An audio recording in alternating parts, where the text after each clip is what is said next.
Welcome to Indian Trail Explorer. Before we jump into day 2, let's quickly recap day 1. We started a road trip to Spiti from Bangalore, covering 680 kilometers to Solapur in our Jimny, joined by our biker gangs.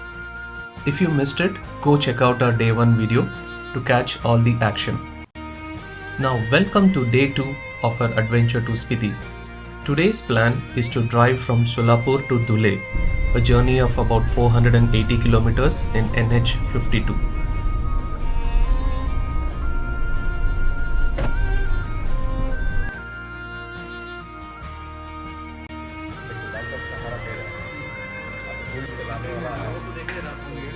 After a hearty breakfast, we hit the road around 9 am to continue our journey through the dry belt of Maharashtra. Today's drive will be through places like Latur, Beed, Aurangabad, near Ellora, finally Dhule. As usual, we stuck to our plan of taking short breaks every 100 kilometers to stay fresh and enjoy the journey.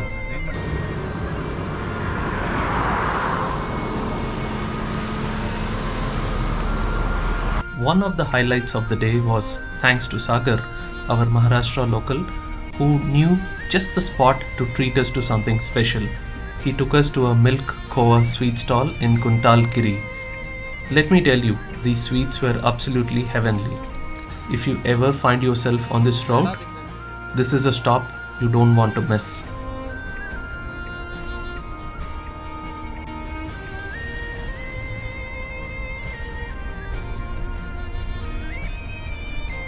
A little later, we made another stop at the Bindusara Dam viewpoint, which comes just before Beed. It's one of those spots that makes you pause and appreciate the beauty around you. Before we stopped for lunch, Piyush, riding his trusty Avenger, decided to play it safe and get a quick checkup on the issue he had faced back on day 1. We found a mechanic along the route, and after a thorough look, the mechanic gave us the green light to continue the journey without any worries. With that reassurance, we hit the road again, feeling more relaxed. A bit further ahead, we came across a roadside dhaba that caught our eye. It was the perfect spot to take a break and refuel ourselves with some delicious food. Nothing beats a hearty meal at a dhaba during a long road trip.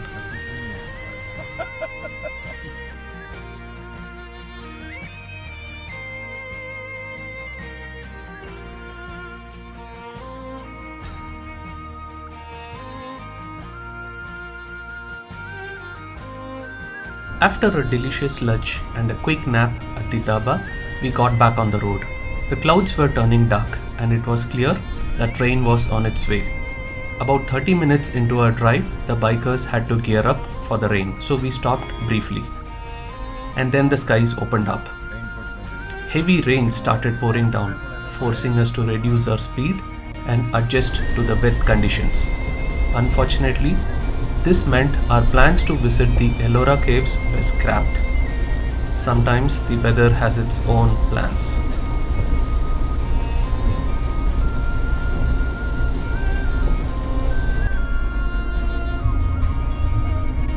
After Aurangabad, we hit the Ghat section. The winding roads meant we had to slow down even more, navigating carefully through the curves and the rain.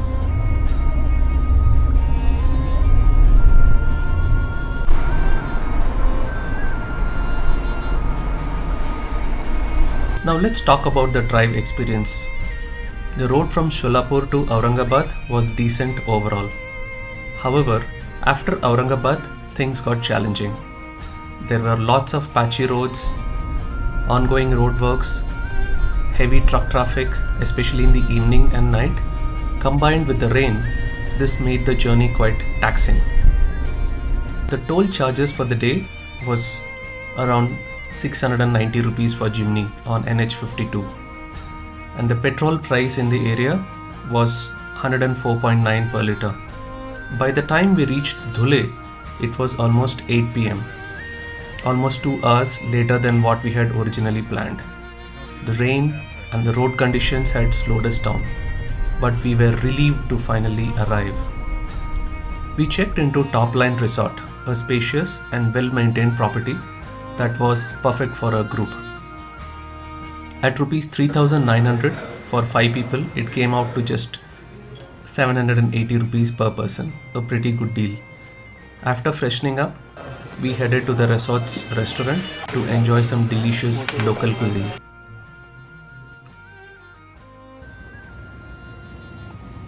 Ready for an early start on day 3.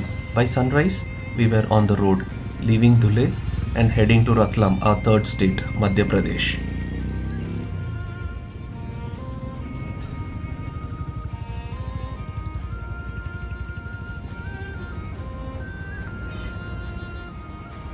After fueling up in Dhule to avoid higher petrol price in MP, which was 106.4 per litre, we started the drive.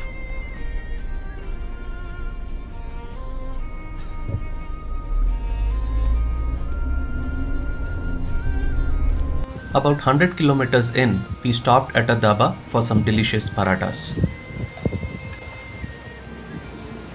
Before continuing with just one tea break along the way.